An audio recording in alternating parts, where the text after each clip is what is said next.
एक महिला भक्त वृंदावन से बिहारी जी लेकर अपने घर आई और तभी बाहर से गोलू घर के अंदर आया और माँ से पूछता है कि माँ, यह कौन है? तो मैया ने बोला, ये भगवान है और ये ही हमारे मालिक हैं।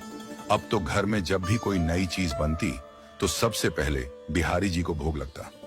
पहले यह सब चीजें गोलू को सबसे पहले मिलती थीं। इससे गोलू बहुत चिढ़ने लगा और मन ही मन ठाकुर जी को कोसने लगा। एक दिन गोलू की माँ काम पर जाते समय बोली, गोलू, यमुना जी से मटके में जल भर कर लाना।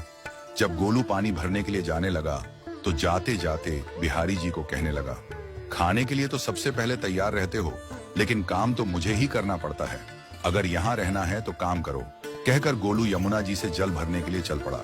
गोलू जब यमुना जी में जल भरने लगा तो उसने देखा कि यमुना जी के अंदर बिहारी जी विराजमान हैं और कह रहे हैं, ला गोलू, घड़ा हम भर देते हैं। गोलू उनको देखकर हैरान हो गया और बोला, नहीं नहीं, मैं अपने आप भर लूंगा। लेकिन ठाकुर जी ने उसके हाथ से घड़ा ले लिया और भरकर घर ले आए।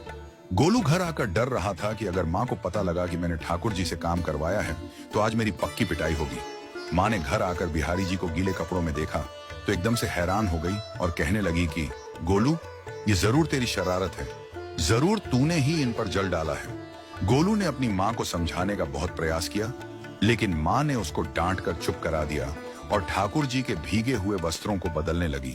अगले दिन जब माँ ने गोलू को अनाज पिसवाने का काम दिया तो बिहारी जी फिर अनाज का कनस्तर ले आए और माँ को ठाकुर जी के वस्त्रों के ऊपर सूखा आटा पड़ा मिला।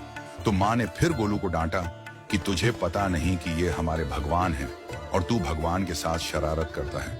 आज तूने फिर इनके ऊपर आटा फेंका है। तो गोलू शपथ लेकर कहने लगा, नहीं माँ, मैंने कोई शरारत नहीं करी है। ये तो मेरे हाथ से गेहूं का कनस्तर लेकर खुद पिसवा कर आए हैं। गोलू की माँ आज बहुत गुस्सा हुई। अगले दिन फिर माँ बोली, बेटा गोलू, आज तुम्हारे बाबा बाहर गांव से वापस लौट आएंगे।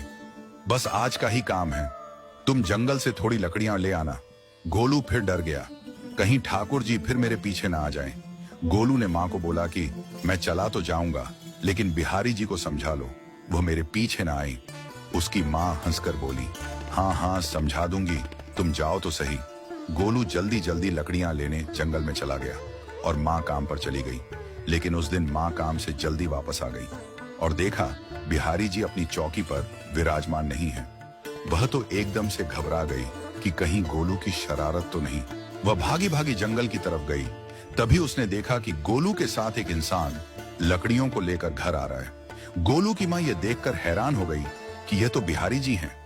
ये क्या हमारे भगवान हमारा काम कर रहे हैं? इसका अर्थ गोलू ठीक कह रहा था। वह जल्दी जल्दी भागकर ठाकुर जी के पास गई और लकड़ियां उनके हाथ से लेते हुए उनके चरणों में गिरकर रोती हुई बोली, हे बिहारी जी, ये आप क्या कर रहे हो? मुंह गरीब का काम क्यों कर रहे हो? ठाकुर जी मुस्कुराते हुए बोले, हमें तो तेरे बेटे पर बहुत प्यार आता है। सब लोग हमें भगवान समझते हैं, लेकिन एक तेरा बेटा ही था जो हमको अपना मानता था। अपना मानकर वो हमें डांट भी देता था, हमारे साथ गुस्सा भी करता था, और जो हमें एक बार अपना मान लेता है तो हम उसके मान के लिए उसके ही हो जाते हैं।